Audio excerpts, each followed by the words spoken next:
Hubo un momento en el que el mundo del fútbol realmente creyó que Antoine Griezmann podía romper el duopolio más brutal de la historia. No Neymar, no Suárez, no Bale, Griezmann, un francés flaco de cabello largo que no salió del Real Madrid, ni del Barcelona, ni de ninguna cantera famosa. Un tipo que tuvo que irse de su país porque nadie confiaba en él, y que años después estaba a un partido de ganar la Eurocopa, a otro de ganar la Champions, y semanas después de pelearle el Balón de Oro a Messi y Cristiano Ronaldo. En 2016, Griezmann estaba en todas partes, metía goles en Champions, metía goles en la Euro, y lideraba a Francia como si fuera un veterano, no un jugador que apenas estaba entrando en su mejor momento. Ese año terminó tercero en el Balón de Oro, solo por detrás de Cristiano y Messi, y ahí es donde nace la gran pregunta: ¿Griezmann realmente estuvo al nivel de sentarse en la misma mesa que Messi y Cristiano? ¿O simplemente fue mejor que el resto en la era equivocada? Porque una cosa es quedar tercero, y otra muy distinta es de verdad competir con los dos monstruos que dominaron el fútbol por más de una década. Pero para entender si de verdad estuvo a esa altura, primero hay que recordar cómo llegó hasta ahí, porque la historia de Griezmann no empieza con trofeos, empieza con rechazos, y muchos. De niño, en Francia lo rechazaron varios clubes por lo mismo. Era muy bajito, muy flaco, muy frágil. No parecía un futbolista profesional. Mientras otros chicos crecían en academias famosas, él se quedaba fuera viendo cómo le decían que no tenía el físico para triunfar. Hasta que apareció la Real Sociedad. Un ojeador lo vio en un torneo juvenil y decidió llevárselo a España. Ahí, lejos de su familia y en otro país, empezó la verdadera historia de Griezmann. No como una estrella, sino como un chico más que tenía que ganarse cada minuto. Debutó con la Real en segunda división. Nada de focos, nada de glamour. Pero desde el principio se notaba algo diferente. Tenía gol, tenía inteligencia y sobre todo, tenía una personalidad enorme para alguien tan joven. En la temporada 2009-2010 fue clave para el ascenso del equipo, y cuando la Real volvió a primera, él no desapareció como suele pasar con muchos jóvenes. Al contrario, se consolidó, empezó a marcar goles, a pedir la pelota, a ser el jugador más peligroso del equipo, y ahí fue cuando el Atlético de Madrid puso los ojos en él. En 2014, el Atlético de Madrid acababa de perder la final de Champions contra el Real Madrid. Se había ido Diego Costa, se había ido Courtois, y parecía que el equipo campeón de liga se iba a desarmar.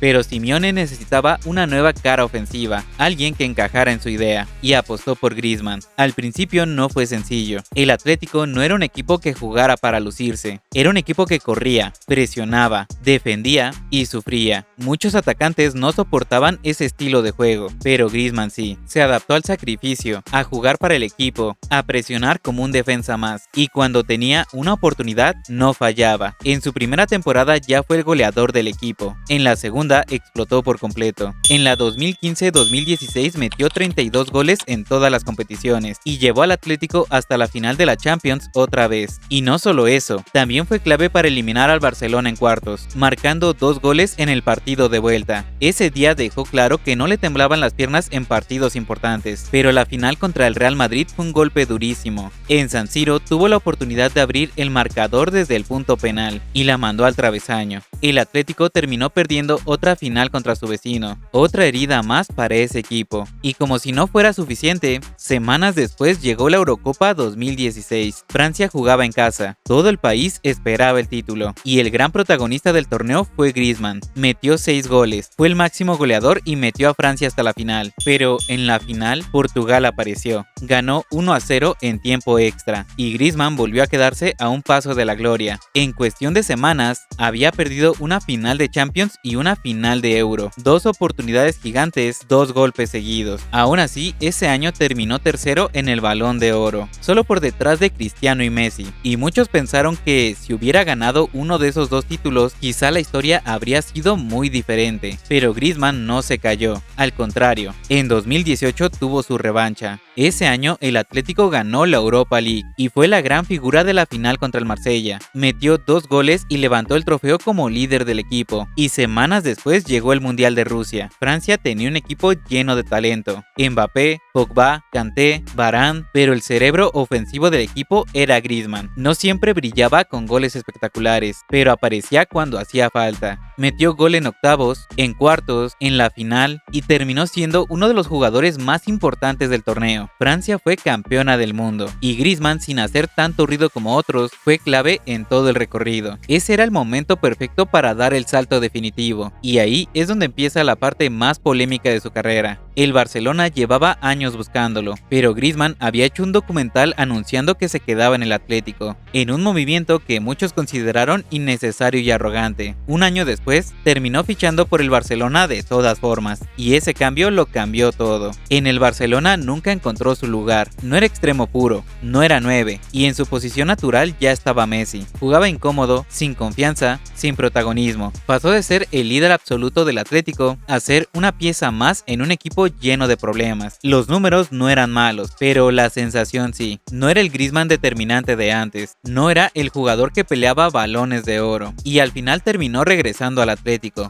Muchos pensaban que su mejor versión ya había pasado, que el Griezmann de 2016 o del 2018 era historia, pero en su regreso con Simeone empezó a transformarse. Ya no era solo un goleador, se convirtió en un mediapunta total. Bajaba a armar juego, recuperaba balones, asistía, marcaba el ritmo del equipo, se volvió el cerebro del Atlético, no el más rápido, no el más espectacular, pero sí el más completo. Y así, lejos del foco mediático del Barcelona y del debate constante, Griezmann volvió a ser uno de los jugadores más importantes de Europa. La pregunta es, ¿eso fue suficiente para compararlo con Messi y Cristiano? ¿O su carrera, aunque brillante, siempre estuvo un escalón por debajo? Cuando hablamos de la era Messi-Cristiano, hay que entender algo muy claro. No era una época normal, era una época en la que para ganar un Balón de Oro no bastaba con hacer una gran temporada, tenías que hacer algo histórico, algo absurdo, algo que pareciera sacado de un videojuego. Messi metía 50 goles en liga, Cristiano hacía hat-tricks en Champions como si nada. Uno rompía récord, el otro los volvía a romper el año siguiente. En ese contexto, ser el mejor del resto ya era una hazaña enorme, y Griezmann durante varios años fue exactamente eso, mejor que el resto. En 2016 estuvo a 2 partidos de tener una temporada perfecta, finalista de Champions, finalista de Eurocopa, máximo goleador del torneo, figura absoluta de su selección y de su club. Si hubiera ganado uno de esos 2 títulos, probablemente su nombre estaría en la lista de ganadores del Balón de Oro. Pero ahí está la diferencia. Messi y Cristiano eran dominantes todos los años. Griezmann tuvo picos muy altos, pero no una década entera en la cima. Nunca metió 50 goles por temporada. Nunca fue el máximo protagonista de la Champions. Nunca tuvo ese dominio absoluto, esa sensación de que el fútbol giraba alrededor suyo. Y cuando tuvo la oportunidad de dar el salto definitivo en Barcelona, su carrera perdió impulso. No fue un fracaso total, pero sí un paso atrás en el momento más importante. Aún así, su carrera es impresionante. Campeón del mundo, campeón de Europa League, finalista de Champions, figura histórica del Atlético de Madrid y durante varios años uno de los mejores jugadores del planeta. Quizá no se sentó en la misma mesa que Messi y Cristiano, pero sí estuvo en la puerta, llamando, esperando su turno. Y en otra época, sin estos dos monstruos dominando todo, tal vez la historia de Griezmann habría sido muy distinta, porque no fue uno más, fue uno de los pocos que realmente estuvo cerca. Al final, la carrera de Antoine Griezmann deja una sensación curiosa. No fue el heredero de Messi, no fue el heredero de Cristiano, pero durante un tiempo fue el único que parecía capaz de acercarse a ese nivel. Un jugador que pasó de ser rechazado por su físico a pelear finales de Champions, finales de Euro y levantar una Copa del Mundo como protagonista. Quizá no dominó una década entera, quizá no tuvo números absurdos cada temporada, pero dejó momentos, títulos y actuaciones que muy pocos pueden contar, y eso ya lo pone en un lugar especial dentro de su generación. Ahora la pregunta es para ti, ¿crees que Griezmann sí estuvo al nivel de sentarse en la misma mesa que Messi y Cristiano? ¿O simplemente fue el mejor que el resto en una era imposible? Te leo en los comentarios. Si te gustó este video, deja tu like, suscríbete al canal y compártelo con ese amigo que siempre defiende a Griezmann en las discusiones de fútbol. Esto es Fútbol Rec, pero si te quedaste con ganas de más contenido, te voy a dejar por aquí este video, donde te cuento cómo una decisión arruinó la carrera de Philippe Coutinho. ¿Qué esperas?